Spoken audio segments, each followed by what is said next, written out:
All right, so now I'm going to describe these transformations. So if I saw f of x plus 4, I would think I'm moving my graph up 4. F of x, in this case, f of quantity x plus 4. Now I'm going to move my graph to the left 4. A half f of x, this is going to be a vertical shrink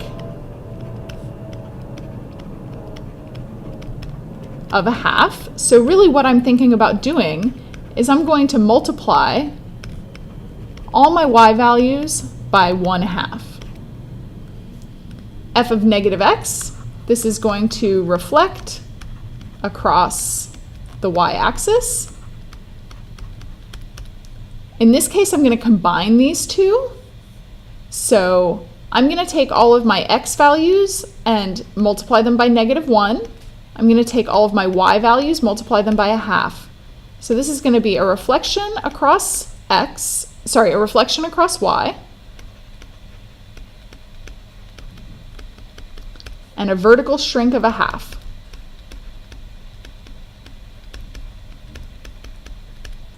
In this case, I'm going to move 3 to the right and then 5 up.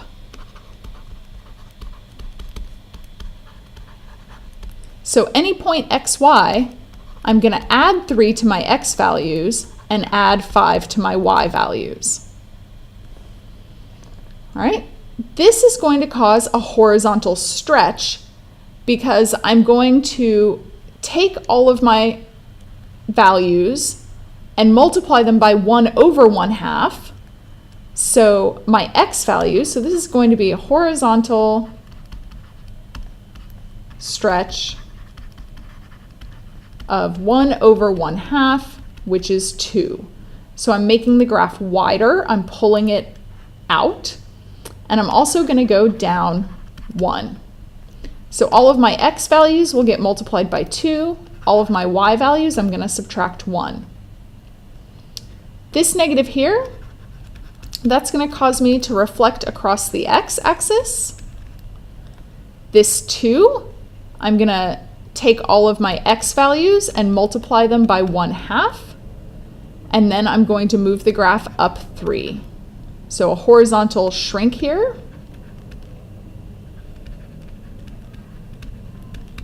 So all of my points, I'm going to take my x values, divide them by 2 or multiply them by 1/2, take my y values, make them negative, and then add 3.